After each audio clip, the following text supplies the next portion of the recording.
My self Anshu Yadav, currently first year MBA student at SPMC Bikaner.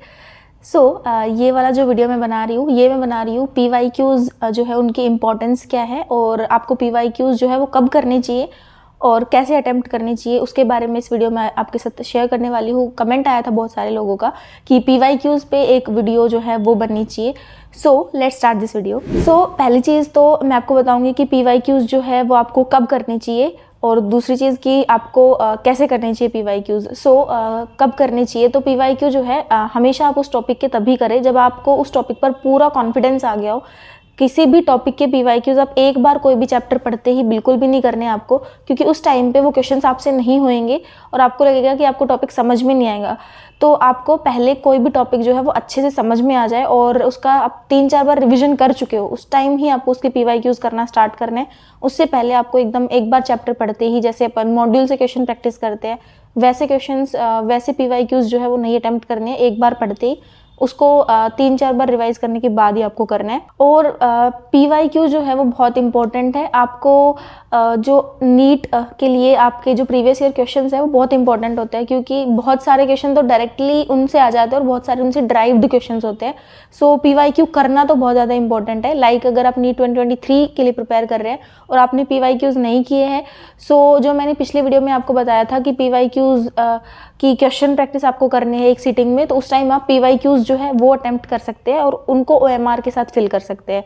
PYQs आपको करनी ही है। और अगर नीट 2023 के आप एस्पिरेंट हैं तो आप अभी, अगर आपने नहीं किया तो अभी स्टार्ट कर दीजिए PYQ करना।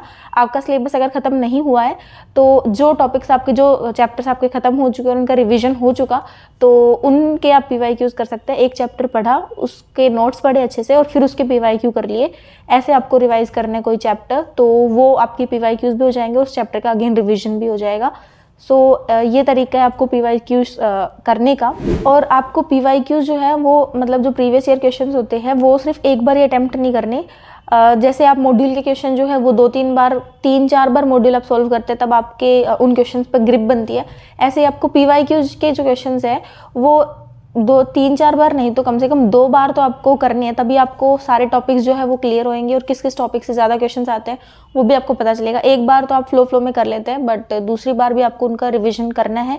तो अगर अभी आपने नहीं किया है तो आप अभी से स्टार्ट कर दीजिए और जो लास्ट मंथ रहेगा उसमें आप उन PYQs के जो भी आपको टॉपिक्स लगे कि इसमें ये वाले जो टॉपिक्स है ये थोड़े डिफ़िकल्ट थे, याद नहीं रहे, तो उनको आप एक जगह लिख लेना और लास्ट मंथ में आपको उनके PYQ, मतलब उन टॉपिक्स के जो क्वेश्चंस आए हुए हैं पिछले सालों में, उनको आपको जो है करके प्रैक्टिस करके देखना है। ये तो हो गई बात कि PYQs आपको कब करनी है। आप 11th में अगर है, मतलब आप 2024 के एस्पिरेंट है नीट के, उसके लिए आपको क्या करना है, 11th का आपका सिलेबस शायद अभी तक ख़त्म हो गया हो, थोड़ा बहुत रह रहा होगा, आप अभी से 11th के टॉपिक्स के PYQs करना स्टार्ट कर सकते हैं, क्योंकि आपकी 11th ख़त्म हो गई तो अब आपके पास थोड़ा टाइम रहता है उसके रिवीजन का, तो उस टाइम आप उसके PYQs कर सकते हैं। और 12th के उसका सिलेबस जब हो जाए तब कर सकते हैं। और 11th और 12th के फिर लास्ट में नीट के 4-5 महीने पहले उसका रिवीजन जो है वो कर सकते हैं दोबारा से उनको अटेम्प्ट करके। तो ऐसे आपके 2 बार अटेम्प्ट भी हो जाते हैं और आपको एकदम से नीट से पहले भी बर्डन नहीं होता कि 2 बार करने 3 बार करने। तो एक बार आप अभी कर सकते हैं अगर 11th में है तो। और अगर आप ड्रॉपर हैं एंड नीट 2023 के एस्पिरेंट्स हैं तो फिर आप करना स्टार्ट अभी कर दीजिए। और आपको जो PYQs है वो ओनली पास्ट 20 ईयर्स के करने हैं, वो आपको 2005 से अबो के आप PYQs कर लीजिए, उतने सफिशिएंट रहेंगे प्रैक्टिस के लिए। उससे पहले के क्वेश्चंस जो है बायो में स्पेशली बहुत ही बाहर से आते थे, NCERT से, जैसे क्वेश्चंस अब बिल्कुल भी नहीं आते हैं। डेटा बेस्ड क्वेश्चन अब NCERT से ही डिफिकल्ट क्वेश्चन ड्राइव किए जाते हैं, तो वो क्वेश्चंस आपको नहीं करने हैं। और आपको जो पिछले सालों के क्वेश्चन है 20 ईयर्स के, उन्हीं पे ही फोकस करना है, केमिस्ट्री में भी, फिजिक्स में भी एंड बायो में भी। तो ज़्यादा 33 ईयर्स के करने की ज़रूरत नहीं है। तो आपको उनको कैसे सोल्व करना है, तो पहली चीज़ तो आपको रिवीजन करने के बाद ही उनको सोल्व करना है। डायरेक्टली लेके नहीं बैठना कि ये टॉपिक मेरे को पहले से आता है तो इसके क्वेश्चंस करके देख लेते हैं। उसको एक बार उस टाइम पे रिवीजन करना है और उसके बाद ही उसके क्वेश्चन प्रैक्टिस करने हैं। तो और उस क्वेश्चन प्रैक्टिस करने के बाद आपको एक सीटिंग में वो क्वेश्चंस जो है वो करने हैं। कितने भी क्वेश्चंस है उसके, लाइक 60 क्वेश्चंस के आसपास होंगे, अगर कोई चैप्टर के ज़्यादा हो सकते हैं, 100-150 भी हो सकते हैं। उनको आपको एक सीटिंग में करना है और आपको उनसे ही अपनी जो है स्पीड जो है वो इंक्रीज़ करनी है।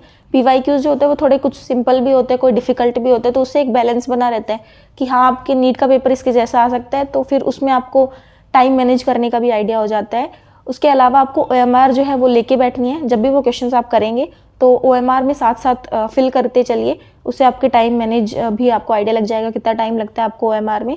सो ये था कि आपको PYQs कैसे सोल्व करना है, और सोल्व करना बहुत इंपॉर्टेंट है। अगर आपने नहीं किया तो कर लीजिए, अभी स्टार्ट कर दीजिए। अभी आपके पास 4 साढ़े 4 महीने हैं नीट के।